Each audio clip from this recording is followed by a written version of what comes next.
it backfired. And the guy said, you're only charging me $3,000 for this, and the least amount I've ever spent was $5,000. And so he saw this guy now as a discounted version of what he needed. That's right. And he never accepted the proposal. He never landed the client because he discounted it.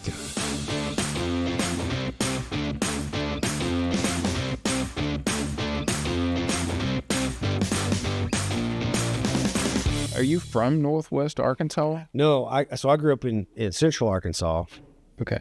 I went to school in Jacksonville. My parents built a house in 1977 and lived there until 2023. So a long time, but just right outside of Cabot. So I was in the kind of Pulaski County area. So that I grew up there and then moved to Northwest Arkansas. I've lived here twice. Moved here from 2006 to 2008. My wife taught high school at Bentonville, and I was in banking. And then we moved away to New Mexico. Banking took me to New Mexico. The bank I was working for, I was working in the commercial builder division. And in 2009, we all know what happened to commercial builders. Yeah. They were turning in keys and Right.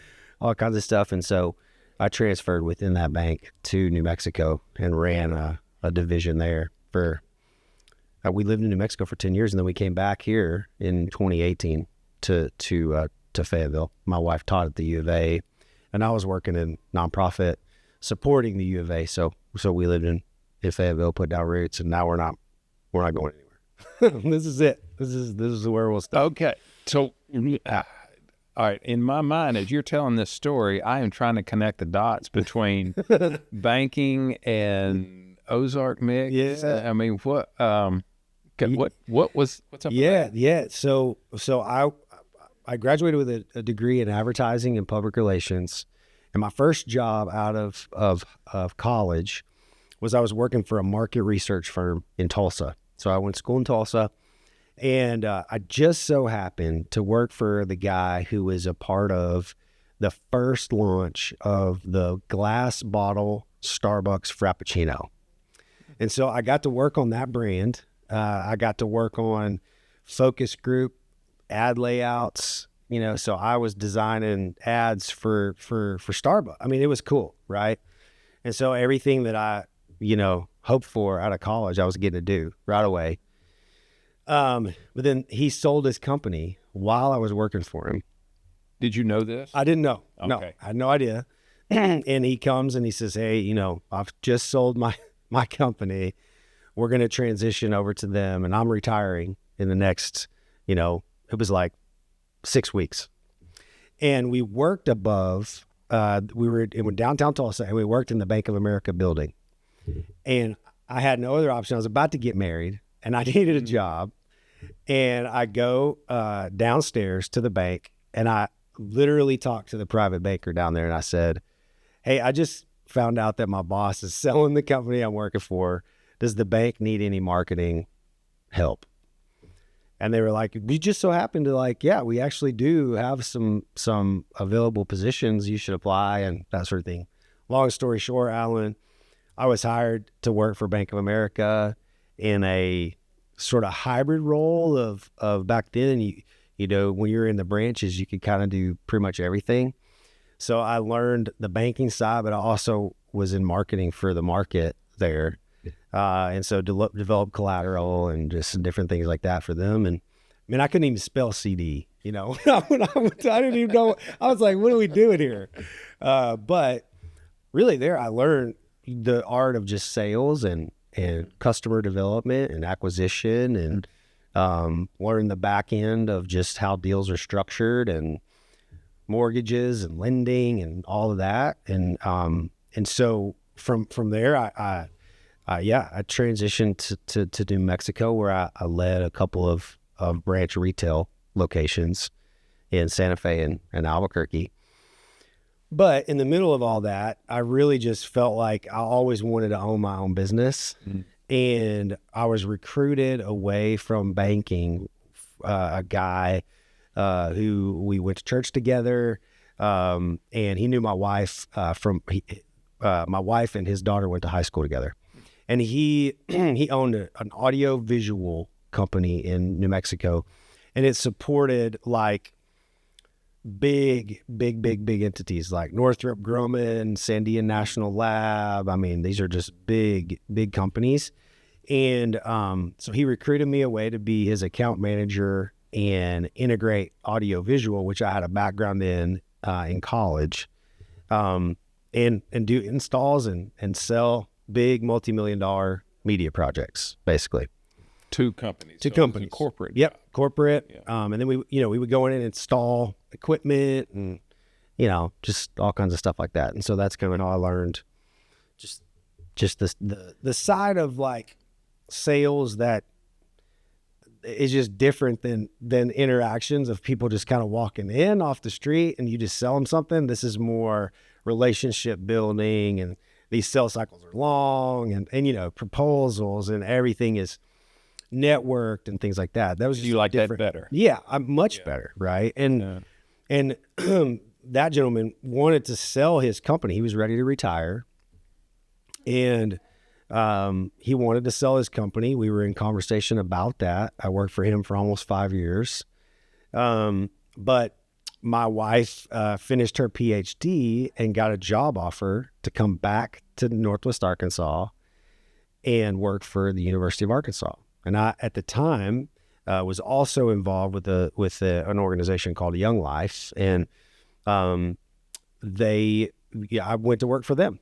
And so we moved to Northwest Arkansas in 2018, left New Mexico, and then I worked in nonprofit for a couple of years. And then when COVID happened, I'm making a long story a lot longer, Alan. So no, that's great. You'll have to hang with me. But anyway, you asked how we got going. I love hearing the story. But so in 2020, we all know what happened. 2020, March 2020. The university sends everybody home. I was the college director for Young Life, and we had 300 kids involved in the organization. I mean, it was a big deal, and everybody's going home, and we're trying to figure out Zoom and all the things.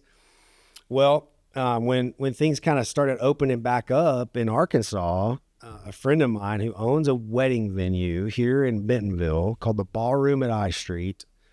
Her name is Brooke. Her family owns the ballroom, and she everything was opening back up, and she was still, she was playing in weddings, and one of her couples, the DJ, had COVID and he couldn't perform. Okay. And the only person that she knew that had a background in some DJ stuff and could be in front of people and present and that sort of thing was me. My wife and she are best friends. And so she calls me and she's like, Russ, these people lost their DJ. I just need you to come play some background music. They'll pay you $200. And I was like, sure. I don't want them to not have a great experience. So we, I spend like 16 hours there that day. So I brought every piece of audio equipment I had, or I had, could think of. And I didn't even have to you couldn't even dance at that point. Like restrictions were just mingle. Everybody's in masks, that sort of thing, no dancing. And so I'm thinking, I guess I'm off the hook, like I don't really have to be a DJ. I'm just playing music and being a host. And, but Alan, I had the time of my life. Like I just had so much fun, and I thought these people just paid me $200. I worked a lot, but I think I could probably do it again. And no joke, 2 weeks later, she called again, and she's like, "Hey, can you come and DJ? But this time you actually have to do a dance set, Okay. And I'm like, okay, well, that's going to be $595. Like, I'm just thinking, you just threw a number out there? Head, yeah. and so at this point, I'm like, I guess I'm a DJ now. Yeah. You know what I mean? And so I showed up that one, and it went really well. And this time I brought some lights, and we had a little bit different experience. And then at the end of that, Brooke just said, hey, I think you kind of have access to some college students and that sort of thing. Like you could do this, like if you really wanted to. And I thought, no, there's no way I'll ever be a wedding DJ. Like, I don't want to do that. But long story short, Alan, we ended up doing 47 weddings in 2020 from May until the end of the year. And it sounds like a lot. It was a lot. It was a lot. Yeah. And so, I mean, it just kind of spread like wildfire. Like we, I turned everything that I had learned in business and customer acquisition and all those things. And I just thought, if I create a system here where what I found is that wedding professionals in our area typically are bivocational. Like they don't just own the business and that's all they do. So, and then couples who are planning are super busy, right? They're mid-20s, they're just out of college or still about to graduate. Like they're watching Netflix on their phone, on the computer all the time. And I thought to myself, you know what? We're in the middle of this crazy pandemic. Everybody's on Zoom. So if I can create like a sales funnel of sorts where people find out about me, they can book a Zoom call with me. I don't have to meet them in person. We can talk for 15 minutes.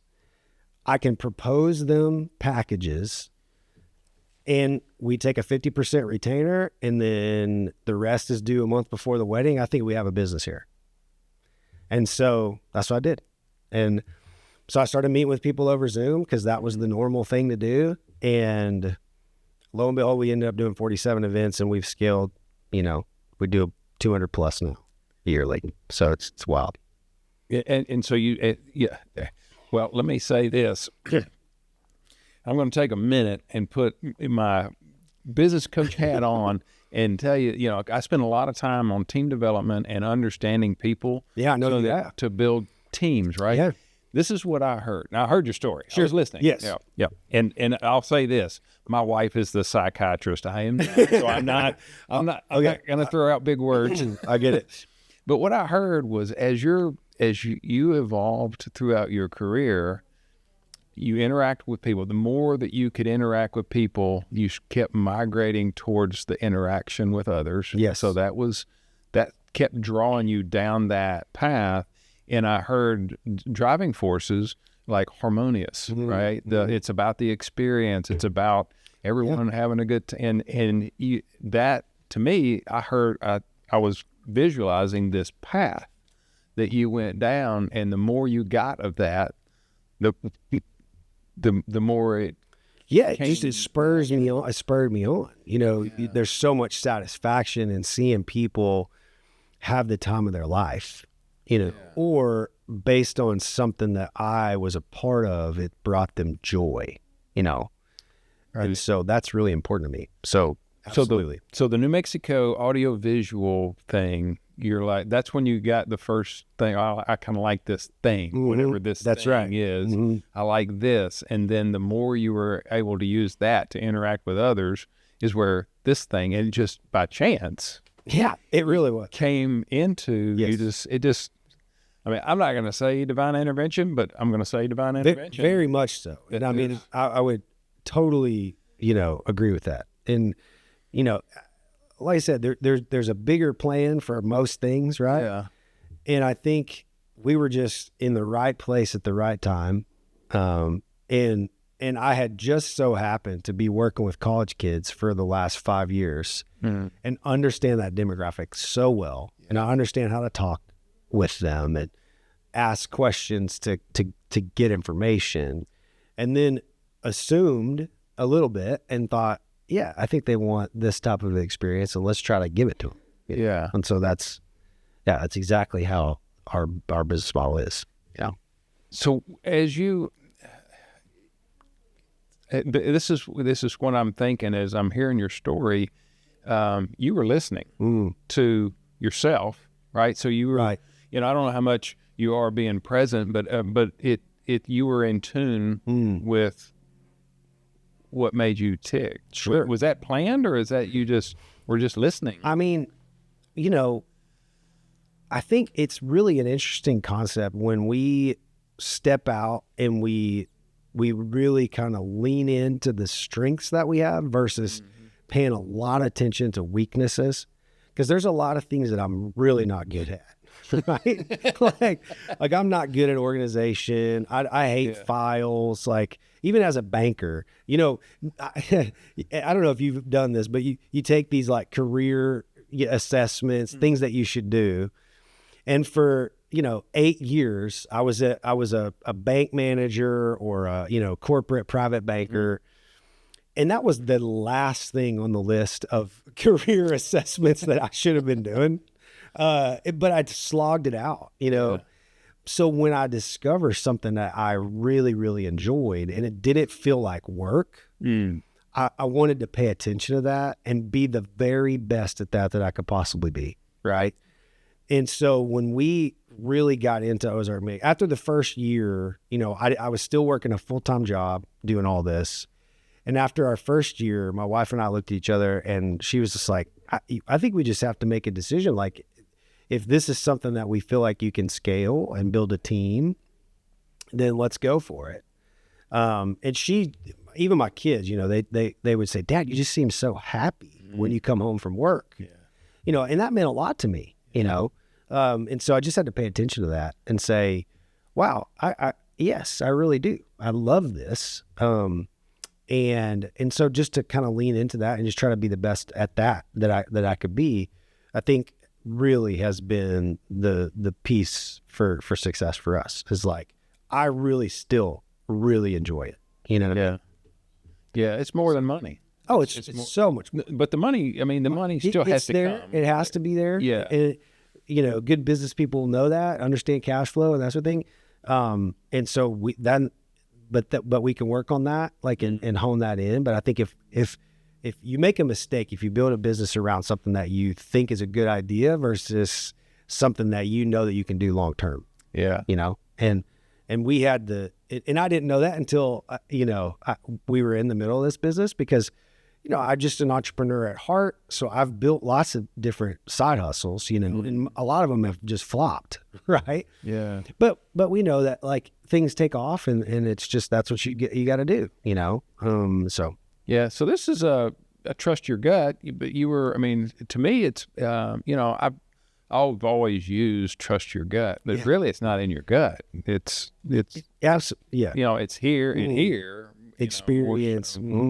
So, all right. So I want to dig into this a little bit. So let's talk a little bit about when people have come up to you about your business, and it could be just out of curiosity, and they ask about what you do, how you do it. How do you explain that? Yeah, that's a really good question. And I really kind of follow a template that Donald Miller lays out in StoryBrand, and that's just a one-liner. And I typically say, have you ever been to a wedding and you get to the reception and the DJ jumps on the microphone and says some outlandish things, or the music's just kind of awkward and it just feels really weird. And then you get to the dancing and it's just, doesn't seem to jive. And most people are nodding their head at this point. They're like, oh yeah, I've been there. And Adam I go, Sandler, the wedding singer. Exactly. And I go, well, we own a company that is the opposite of that. we own a DJ company that's actually helps people lower their anxiety when we're doing our thing and have the most fun and interact with the people that they love and walk away saying that was the best wedding I've ever been to. That's what we do. And I've learned that from Donald Miller. It's just like, hey, just tell people like what you do in a way that, would people could identify. Because if I just said, I own a wedding DJ company, most people would think the first option, right? They'd be like, this guy is the dude. Spinning the records. It's just like, this guy is the awkward microphone holder, And then most people are like, oh, cool. Well, is that all you do? Right. Because they're like, I didn't think that could be a profession. Like you make money doing that? Yeah, exactly. And I'm like, well, if you knew how much people paid for weddings and wedding DJs, you would absolutely be all in. So that's how I tell what I tell people the most. It's just let's say I'm getting married. Sure. And would you, to understand the music or the vibe that we would want, do you have like an interview process? How's that work? We do. It's just in our contact form. So we have it set up to where when someone inquires, we have a couple of different packages that they can pick from. And we've done a really, like when they're in and on our website, when people are on our website, we hope that they've got there from social media and they've interacted with a piece of content that we've made, which we could talk about in a minute, but or they've been referred there by a vendor. And once they sort of vendor being like a florist or something, a florist, wedding planner, wedding venue. And so when they get there, they see really our philosophy and how they would interact with us. And so the first thing that they do is they submit a contact form, and inside of that contact form, they give us a few of those details. Like, we ask specific questions around that. And that's really just been like, so that we can qualify them and help them understand that this is an investment. Like, we give them pricing. We're very transparent about all that stuff. But once they're there, then they're directed immediately to book a call with me. So a Zoom call. And in that, once they do that, then even more so, there's another level of, hey, just describe your perfect wedding day, And so we get that. And then once we're on Zoom, we typically do a 15-minute Zoom conversation and just go over that. I listen, I hear what they're envisioning, and then I just recommend what we would do typically. Tell them what the investment looks like, terms, send them a proposal within 10 minutes of that phone call so that they're not waiting around. That's really what we do. And then typically people are booking us a year to 18 months out. Really? So in this world, in Northwest Arkansas, there's about 3,500 weddings that happen every year in Northwest Arkansas. 2024 was probably 3,700. To a typical price, it's gonna blow you up. $65,000 is the average wedding cost in Northwest Arkansas. So if you can imagine, to me, I never thought that that's how much people would spend on a wedding. I think we spent like $5,000 when I got married. And that was a lot.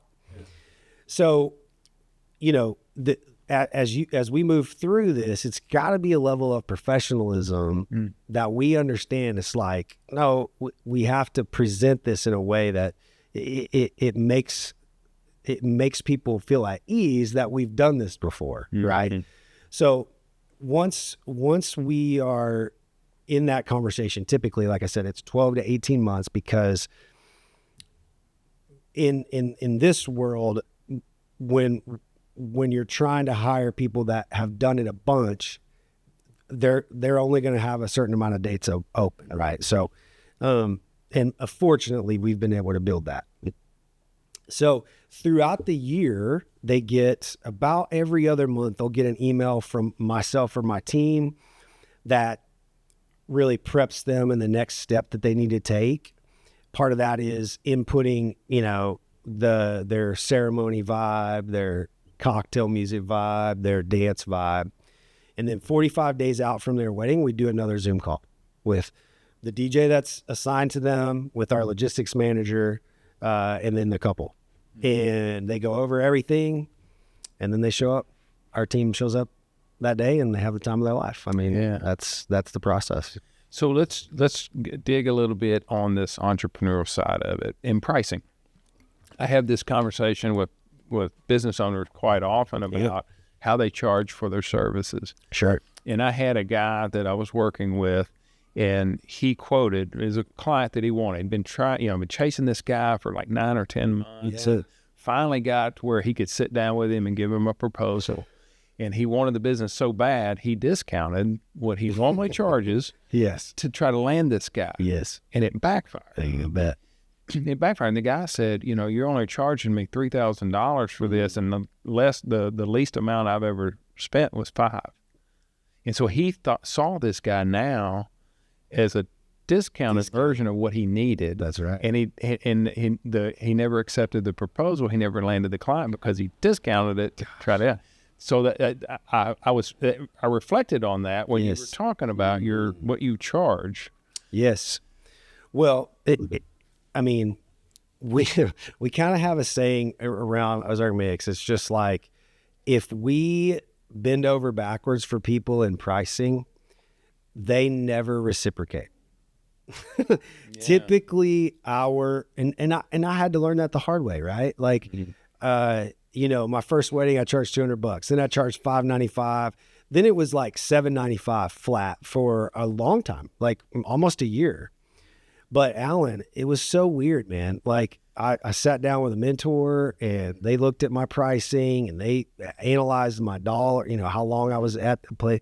And they were like, Russ, you should probably be 3 times this, and my close ratio was like 90%, and so we just started changing our pricing dramatically. And we've just found that if we make concessions for people, that they end up being the worst client ever. Mm-hmm. Like they'll either ask for the moon and you just you couldn't deliver it, and they're not satisfied ever. But the more, it's like it's the weirdest thing. It's psychologically. Your wife might understand, like, could tell us like why. But it's like, the more we charge, the better the client interaction is, and the more glowing reviews. I don't understand it. I don't get it. But as we just keep stepping up in pricing, I think there's a value to that. Yeah. And I think people undersell themselves all the time.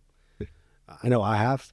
And, I'm still in process with that. I'm still learning with that. But yeah, if you take a look and your closing ratio is at a certain level, if it's above 50%, you probably ought to think about raising your prices for sure. Yeah. I found that the client or the customer has to see perceived value that absolutely I paid X number of dollars, whatever that is, but wow, it was the experience or the what they received for what they paid. They have to perceive that, and then also the person with the service or product has to say, I was compensated well. Mm-hmm. And when both of those work, oh my gosh, and that's what you're describing. Oh yeah, and I kind of understood that concept after I listened to a podcast. There was a gal that I really admire in the wedding space. She's a wedding photographer.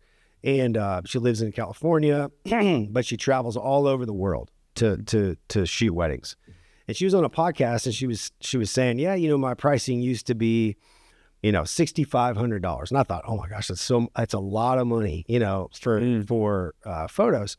And she said, but I finally just decided I was going to charge $25,000 to be at a wedding and shoot it. And she said, no, I only do about 20 a year. I'm like, okay, let's do the math. $500,000 for 20 dates, all Italy, all expenses paid, by the way. Like, it's all in her rider. Yeah. But then you go back and you look at her work and you're like, she does good work. I think, it's probably worth it. We even I have a friend here in town that he's in the top 50 wedding photographers in the country. And he's, I look at his prices and I'm like, I cannot believe this, but I know him so well. I know what he delivers. I've worked with him multiple times, and it's crazy. And I think there's a thing with pricing where clients actually look at the pricing and then they tell a friend that you're like, hey, can you believe this DJ is $3,000? And there's intrigue, to these people. And they're like, well, what do they do for $4,700? That's a lot. Like, maybe they're really good, and it's just like, it gets this thing. And then they start reading reviews. Then they start getting recommendations from their vendor. And next thing we know, we're booking people for that price. And it's a weird psychological deal. But if you can deliver on it, now that's the thing. You have to be good enough to deliver. Then you could really, really have a great niche business, which I feel like that's what we've kind of carved out. It's fun. One of the things that I run into on a regular basis is, especially with a small business or a solopreneur, that they don't trust themselves. They're their biggest constraint, and it is they undervalue themselves. It's not that the clients are beating them down in price.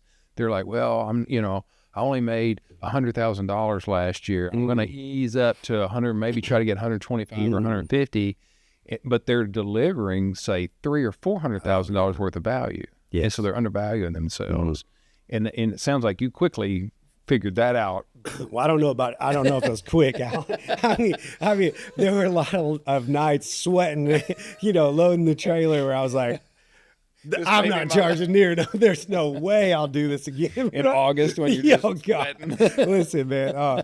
But yeah, they're definitely. Or it's raining. Oh, gosh. I mean, I've got lots of stories. But there are lots of moments where I'm like, I should make a lot more money than this. But yeah, we're figuring it out. Yeah. So people here don't know that I spent 20 years in a meat market and catering, and we did weddings. Yeah. And we always, I'm sure we can share mother of the bride stories. Yes. Oh, plenty of that. Or, the brother of the bride or something, there's always something. There's always something. And, and to me, the side stories that come is, in Louisiana, they call it lanyard. Yeah. Like, oh, you're not going to believe this. Oh, yeah. I mean, there are so many. I mean, I just worked an event just on St. Patrick's Day, and it was a wedding, and oh my gosh, it was wild, man. I mean, it was one of those ones that you'll talk about with your team. But yeah, the conversations that I get into at weddings is just wild. We get a chance to meet so many different people, as I'm sure you guys did too, and you just really learn how to deal with all types of personalities and things like that, and it's an opportunity too to help our younger staff like learn and develop how to be with people and put something out in front that everybody can be proud of, because you just never know what's going to happen. Yeah. We're sitting here laughing about the stories, right? And at the moment, they may or may not be funny, but the thing about knowing that you're in the right space is in those moments that we're laughing about, right? That you can laugh about them then, but if you're not in the right space or the right mindset, it's a throwing your hat down. I'm done with this, and it's a completely different thing. So you can take the same experience, and if you're not in that space correctly, it's the worst thing ever. It's the worst night ever, right? Absolutely. It totally is. It's tough. I mean, I get that, but if you're in the right space, right vocation, you get past it. You're let's just share that story. Yeah. Let's move on and let's just put it in our tool belt. Yeah. And be like, I got a story to tell. Yeah, I got one for that. You know what I mean? Like that's a really good cocktail story. Right. You know what I mean? Yes. But also, I think it allows us to not take ourselves so seriously. I think in times like that, I've learned so much about people and what my next interaction is going to be like with a person of that type, and it just, man, those moments shape me, and I hope it shapes our staff, and hope it shapes our personalities, and just draw from that. It's really fun. Yeah, we found when we were doing the weddings, we found that quickly assessed the mother of the bride. Ooh. That was always the one. Of course, the mother of the groom got involved at the last minute, but it was always the mother of the bride, and especially on food. Food, everything, really. Cake. I mean, the whole thing. So, but assessing, for me, there were some, because my sales manager and I are very different people, and sometimes it was better for her to deal, and sometimes even though I didn't want to, it might be a little bit better because understanding who you're talking to. And communication takes place on the listener's terms, right? For sure. So So I know I'm taking a step back, but no, it makes sense. Back into, dealing with people and experiences. And so I say all that to ask this question. Yeah, for sure. I went all the way around the house. I like it, Alan. You're setting me up, man. So after the event, right? Because referral is a big deal. It's everything. So how does that work for you? Referrals?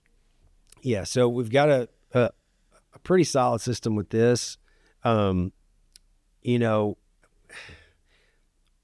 I've just learned that if we can be physically almost the last contact of the night with the couple, if we've done our job right, if we can be the last contact with the couple and with the parents, then this next piece can happen real well. And so what is a trend now that happens a lot is that the couple will do a private last dance together, and then they do a big send-off to their friends and family. So what I like to do is right before we do our final dance with them, chaos is kind of happening. People are exiting the building. The couple is hanging back. I go and find them, and I meet them on the dance floor. I hug them. I tell them, and it's true, it's an honor to be here. I had the time of my life. I hope you did too. And it's just all smiles. You killed it, you know. And this happens with all of my teams. Like, and this is what I coach them to do.